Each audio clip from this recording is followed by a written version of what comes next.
Baik, perkenalkan nama saya Ezrasto Mardika Medi Putra. NIM saya 245150200111100 dan sekarang saya akan menjelaskan tiga soal UAP. Tiga soal itu data pekerja, rotasi matriks, dan hindari serangan benteng. Oke, kita mulai dari yang pertama, data pekerja. Di soal data pekerja ini, kemarin saya mendapatkan nilai nol dari 20, dari 30, maaf.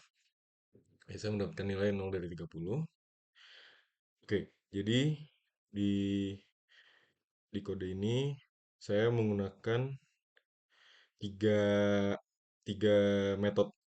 Ada tiga metode ya. Yang pertama di bawah sini ada metode utamanya untuk ya sebagai main ya. Lalu di sini ada metode untuk menghitung gaji pekerjanya. Lalu di sini ada metode untuk mencari pekerja terbaik. Kita mulai dari yang paling atas dulu.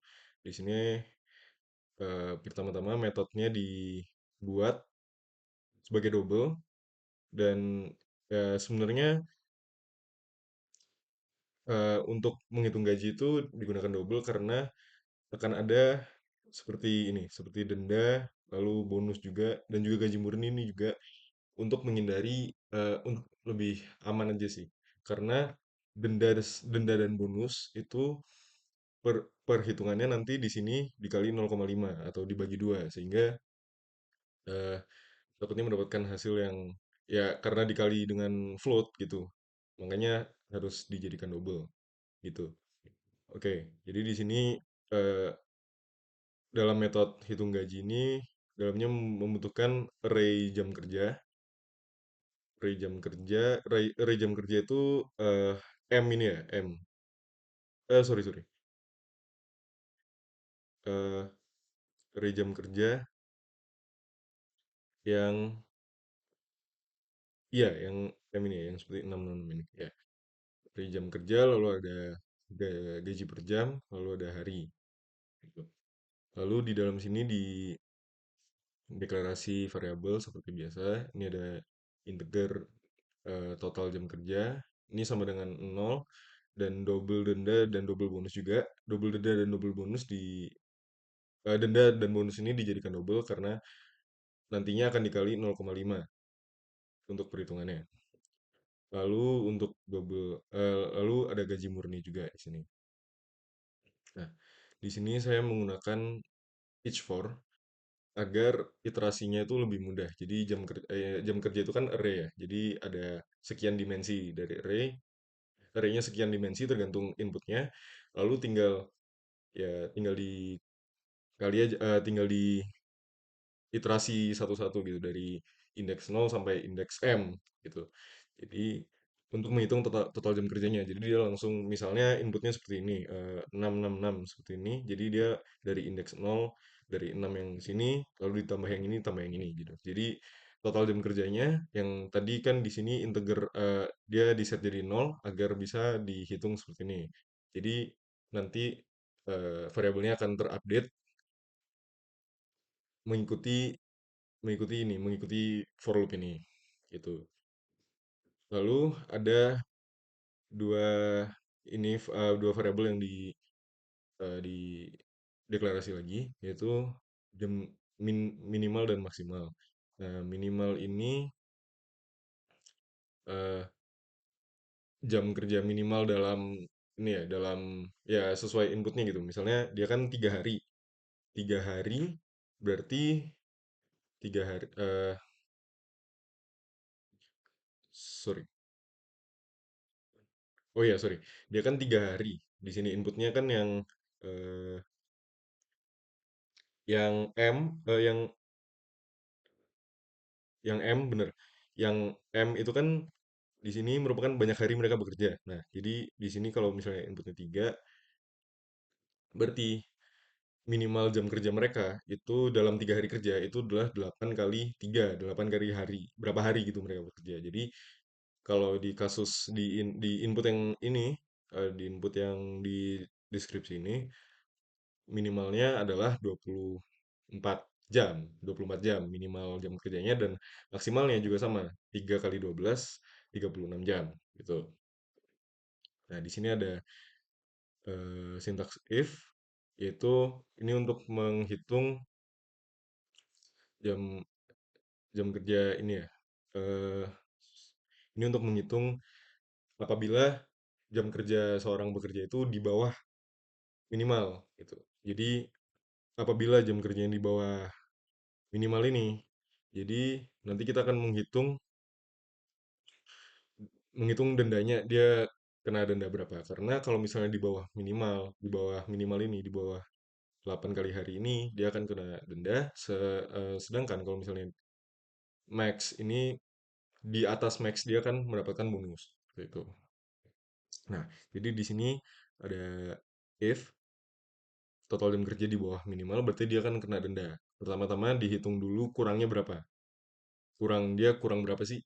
Eh, kurang berapa jam lagi biar nyampe minimal gitu. Karena itu akan dihitung. Jadi dendanya adalah gap kurangnya berapa dikali gaji per jamnya berapa. Ya, yang dimana gaji per jam ini udah ditentukan dari awal ya di sini. Gaji per jam ini 15.000. Jadi di main di sini udah dideklarasikan gaji per jam 15.000 agar ya eh, buat manggil-manggilnya lebih enak aja gitu. Jadi langsung dipanggil gaji per jam, terus dikali 0,5 dan itu dendanya. Sehingga nanti di sini diupdate gaji murninya. Gaji murni sama dengan total jam kerja dikali gaji per jam. Total jam kerja ini ya yang tadi perhitungan ini dikali gaji per jam yang ya 15.000 dikurangi dendanya. Dan itu menjadi gaji murninya dia, gaji gaji finalnya dia. Tuh. Nah, di sini ada if yang baru yaitu untuk menghitung bonus. Untuk menghitung bonus seperti itu. Oke, lalu di sini setelah menghitung bonus sebenarnya sama aja konsep kerjanya seperti yang konsep perhitungannya sama seperti yang menghitung denda gitu. Oke. Terus di sini hasilnya di return new double ini total jam kerja karena ini menghitung total jam kerja juga nggak total jam kerja juga kan. Lalu juga mereturn gaji murni gitu. Oke. Lalu di sini ada untuk mencari pekerja terbaik. Nah, saya di sini menggunakan ini. Yang pertama ini sebagai apa di metodenya dideklarasikan sebagai integer karena nanti ya untuk sorting bubble-nya, untuk sortingnya saya menggunakan ini menggunakan angka gitu. Jadi dia langsung ketahuan siapa ya di sini kan dia dia array-nya dua dimensi jadi di indeks mana dia yang paling tinggi nilai jam kerjanya gitu kan. Karena pekerja terbaik itu yang punya jam kerja paling banyak tuh. Lalu di sini juga deklarasi array double namanya list. Oke. Lalu juga ada di sini eh, deklarasi deklarasi pekerja terbaik dan max gaji. Lalu di sini ada iterasi looping untuk for looping untuk mencari gaji terbaik, karyawan terbaik, maaf.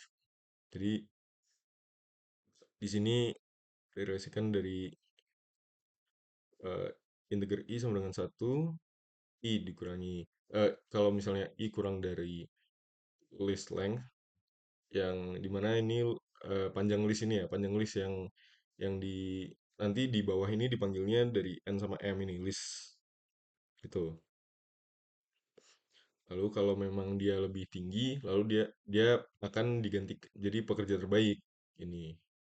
Kalau misalnya dia ya kalau misalnya dia lebih tinggi gitu, lebih tinggi jam kerjanya dia akan menjadi pekerja terbaik di sini di I. Lalu nilainya pekerja terbaik ini akan di return sehingga nanti bisa dipanggil di method main. Oke, sekarang di method main ya, Oke. Bentar. Oke, sekarang di method main ini yang pertama ada scanner scan seperti biasa ya, scanner scan. Saya menggunakan nama variabelnya, saya membuat nama variabelnya scan.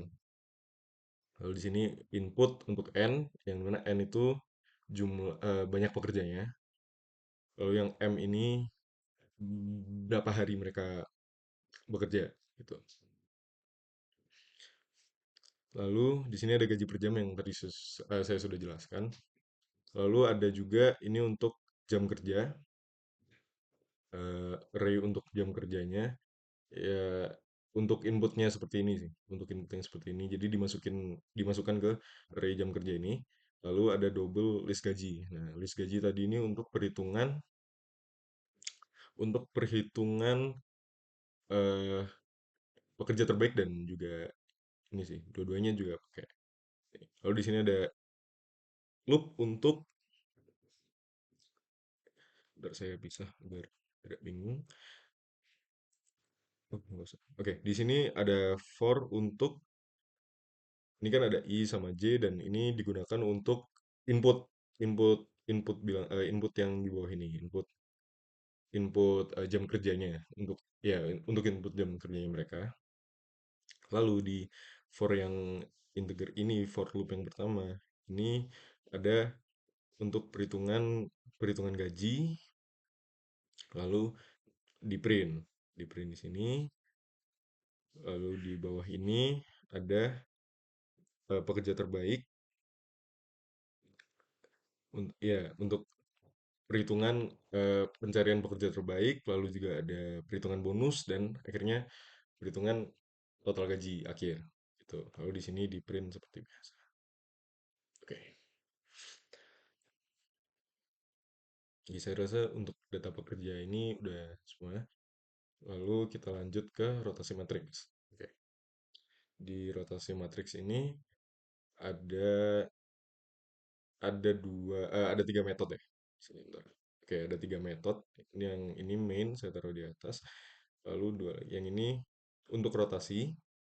Dan saya menambahkan, kalau di defaultnya kan cuma ada rotasi, tapi saya menambah untuk print di sini. Yang sebenarnya setelah saya bikin metodenya ini, saya ngerasa kayak ini kan cuma pakai sekali ya, jadi harusnya nggak usah pakai metode gitu printnya. Cuman ya udahlah, nggak apa-apa, kan udah terlanjur juga. Jadi saya menggunakan tiga metode di sini ya akhirnya. Ada main, ada rotasi, dan juga ada print. Oke, kalau yang main ini seperti biasa, ini scan per scan. Lalu ada integer, ini n untuk integer, eh, n ini untuk me- ke ukuran matriksnya, ukuran matriksnya. Jadi dia mau matriks berapa kali berapa gitu, n. Dan x ini untuk pengulangan, dia mau diputar berapa kali tuh. Nah, sebenarnya di sini ada kekurangan. Sorry. Ya, di sini ada kekurangan karena yang pertama di sini, sebenarnya kalau di deskripsinya ini k-nya harusnya pakai, untuk berapa kalinya itu harusnya pakai k ya. Tapi saya menggunakan x di sini. Tapi saya rasa itu tidak terlalu berpengaruh, selain ya kalau misalnya saya nggak jelaskan kayaknya juga eh, masih dipahami gitu. Cuman sebetulnya lebih baik juga k-nya tetap menggunakan variabel yang seperti di contoh ini. Jadi k harusnya pakai k gitu sih. Lalu di sini sebenarnya ada yang kurang, tapi sebenarnya nggak begitu pengaruh karena programnya juga tetap bisa jalan dan tetap bisa. Kalau saya di sini dapat semua sih live, eh, test case-nya. Cuman sepertinya lebih baik kalau ditambahkan x sama dengan x modulus 4. Seperti yang di sini, k bisa sangat besar, tetapi rotasinya hanya perlu dilakukan sebanyak k modulus 4. Tuh. Jadi harusnya diupdate di sini agar programnya itu tidak terlalu, ya, tidak terlalu berat gitu, sehingga ya dia bisa menyingkatkan waktu waktu program ini berjalan gitu kan. Karena setelah 4 kali, matriks itu akan kembali ke posisi semula, sehingga percuma kalau misalnya udah lebih dari 4 terus diputar lagi putar lagi putar lagi, itu kan kalau dalam kelipatan 4 sama aja. Jadi lebih baik seperti ini, jadi nilai x ini diupdate gitu. Oke, lalu di sini ada deklarasi untuk matriks. Deklarasi matriks yang ukurannya adalah n kali n seperti tadi, karena n ini adalah input, kalau matriks ini berapa kali berapa, ukuran matriksnya. Lalu di sini ada sorry, di sini ada loop eh, input untuk input matriksnya, untuk input matriks seperti ini. Ini ada ya for loopnya ya seperti biasa, yang ini yang luar menggunakan i, yang dalam menggunakan j, terus sini ada integer 6. Ya sebenarnya ini bisa dipersingkat, cuman ya nggak tahu kenapa kemarin waktu saya kerjain saya maunya pakai 6 gini, mungkin biar saya nggak pusing, cuman sebenarnya bisa langsung matrix i j sama dengan scan next in gitu. Sebenarnya ya saya ganti aja, jadi harusnya bisa langsung aja kayak gini. Oke, harusnya kayak gini bisa, dan harusnya kalau di run, coba saya tes ya. Nah, kalau di run tetap bisa gitu. Jadi ya ini cuma untuk mempersingkat aja sih ya, dari dua line jadi satu line. Karena programnya tetap bisa jalan gitu kan. Oke, ini untuk inputnya. Lalu di sini untuk eh untuk apa namanya ini? Maaf. Untuk dia berapa kali diputar. Jadi ini udah ada looping untuk rotasinya. Looping untuk rotasi. Jadi di sini yang pertama di declare k sama dengan 0, lalu k kurang dari x, jadi k plus plus. Nah, selama k-nya belum menyentuh eh, satu kurang x kurang satu, maka dia akan terus memanggil metode ini dan melakukan pekerjaan untuk rotasi. Oke, lalu di sini setelah setelah di matrix sorry, dirotasi selama sekian kali, dia akan di print menggunakan metode print. Oke, gitu. Nah, lalu di sini ada metode untuk rotasi. Yang pertama ini saya pisah-pisah biar nggak bingung. Oke, di sini ada metode integer array double array dua dimensi yang di dalamnya itu isinya integer. Lalu di sini ada dia membutuhkan array dan juga integer. Di sini butuhnya matriks sama ukuran. Kalau yang matriks ini merujuknya ke sini yang sudah diinput. Lalu untuk ukuran ini merujuknya ke n. Ya, karena n itu sebagai ukurannya. Tapi saya ganti di sini jadi ukuran agar eh, lebih mudah dipahami gitu di metode. Oke, sorry. Lalu di sini ada pengulangan, ya ada for loop di sini integer is equal to 0. Nah, ini digunakan untuk rotasi. Jadi dia akan merotasi dari sini. Jadi rotasi J ini sama dengan matriks ini. J yang koordinat J ukuran min 1 min I sama dengan matriks I sama J. Jadi dia akan ya itu akan menukar terus di koordinat di indeks sekian dan indeks sekian gitu. Jadi ditukar-tukar terus gitu. Lalu pada akhirnya rotasi ini akan di return sehingga bisa dicetak nantinya. Nah, untuk print ini sebenarnya printing seperti biasa. Ini ada for loop. Yang ini untuk yang ini kan yang dimensi ke kanan ya, yang sumbu X. Jadi dia setelah setelah J-nya max, I-nya nambah, lalu dia akan enter. Enter terus ngeprint, ngeprint lagi gitu. Dia akan ngeprint print line kosong atau ya biar enter gitu. Terus langsung ngeprint angka selanjutnya gitu. Oke, buat rotasi matrix sepertinya sudah semua. Buat ska- untuk yang ini dari serangan benteng ini, di sini saya hanya menggunakan satu metode yaitu main saja. Lalu isinya ada scanner seperti biasa, ini scan. Lalu ada deklarasi array dua dimensi dalam bentuk char. Kenapa char? Karena inputnya di sini adalah simbol-simbol seperti ini, simbol-simbol ini kan menggunakan titik dan stack ya. Jadi menggunakan char. Lalu di sini ada iterasi untuk pengulangan, for loop untuk input ini. Nah, input ini kan inputnya per baris. Eh, jadi ketika barisnya ini satu, ini kan udah barisnya ada 8, jadi sehingga dia inputnya harus ada 8 baris gitu. Nah, di sini setelah misalnya input baris yang ini ya, baris yang ini, eh, di sini setelah input baris, lalu akan barisnya ini akan dimasukkan ke array, lalu dipecah. Jadi sehingga dia nanti eh, akan ada 8 elemen baru dalam array dua dimensi itu. Sehingga ini dipecah. Jadi indeks nolnya 0, 0,0-nya titik, lalu selanjutnya 0,1-nya titik, dan ini seterusnya gitu. Sehingga nanti dalam pencarian kotak yang aman itu bisa lebih mudah. Oh, di sini ada dua array boolean. Array boolean ini digunakan untuk ya sebenarnya sama. Jadi untuk mengecek.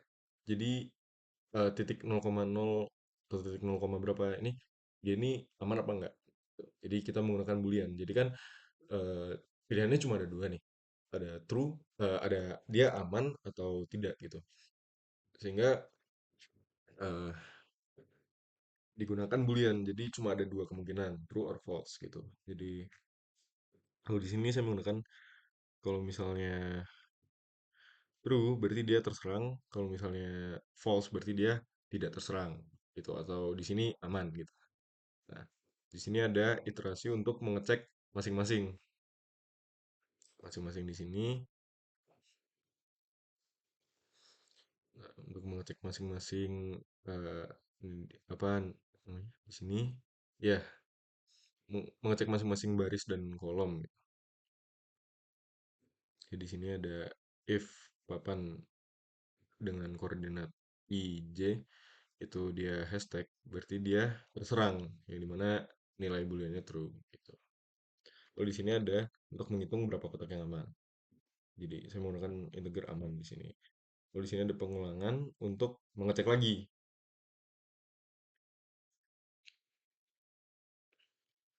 Untuk mengecek lagi, untuk mengecek yang aman sekarang. Kalau tadi kan mengecek yang terserang ya. Di sini mengecek yang terserang, kalau di sini mengecek yang aman.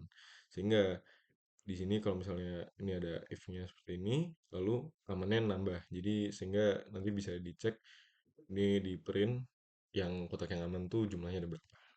Oke, baik, sekian penjelasan dari saya. Terima kasih.